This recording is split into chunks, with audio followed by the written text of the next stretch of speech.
Hi guys, welcome again sa aking channel. Samahan niyo po ako dahil may aayos na naman tayo na bendo at ang problema po ay obtaining IP. At puntahan po natin dyan sa lugar na yan.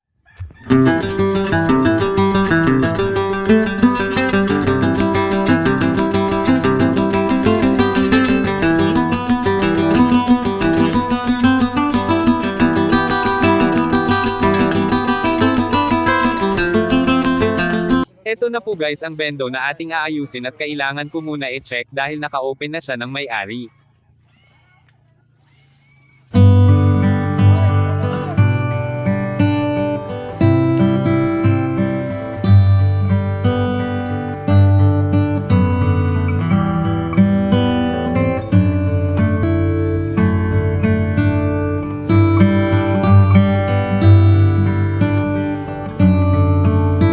So bago tayo magpatuloy sa pag-aayos ay kailangan natin muna mag-connect sa bendo upang sa ganun ay actual na makikita natin ang problema.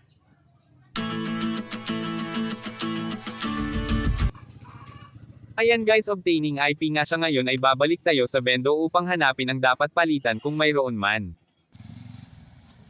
Eto po guys, kung mapapansin nyo po ang gigabit ay wala po siyang indicator or ilo na dapat sana nag-ilo siya ng green at orange kaya ang una pong hakbang ay subukan ko muna i-reset ang lante gigabit wire na nagdurugtong sa kanila.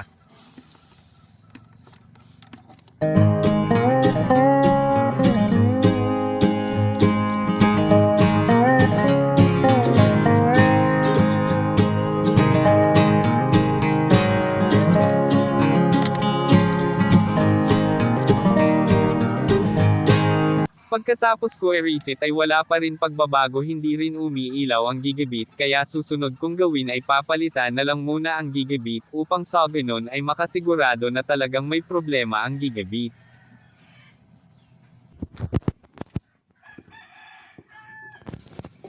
Ito na po ang pang-replacement na gigabit guys at malalaman po natin dito kung may dapat pa ba tayong i-check na ibang parts.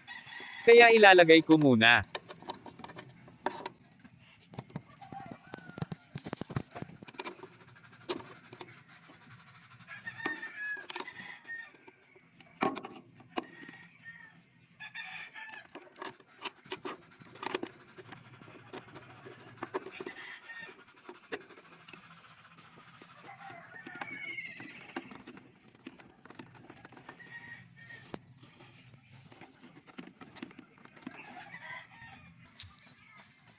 Nailagay na po natin guys ang gigabit at pwede na rin siya subukan o i-on ang bendo.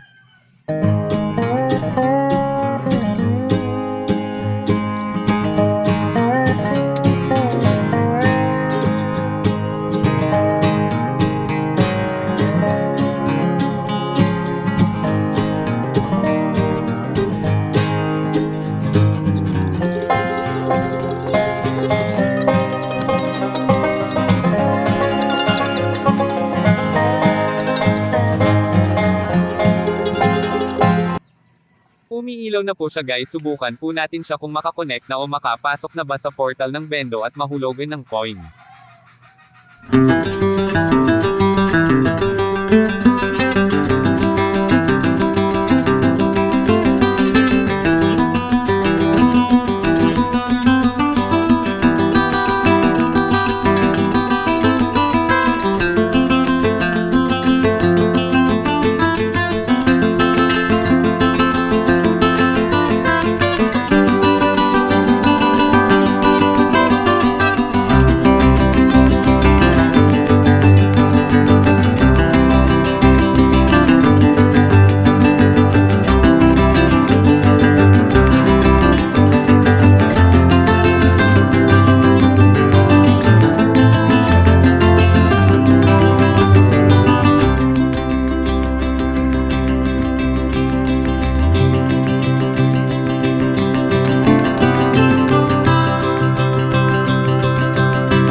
Eto po nakapasok na sa portal guys, ibig sabihin nito ay gigabit po ang sira niya. At subukan din po natin hulugan ng coin.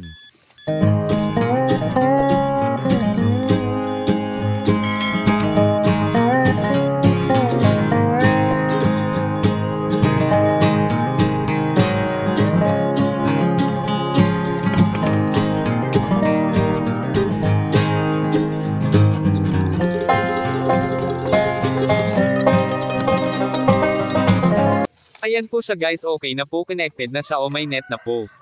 So maraming salamat po sa panonood at pagsuporta sa aking channel at sana nagustuhan nyo po ang video.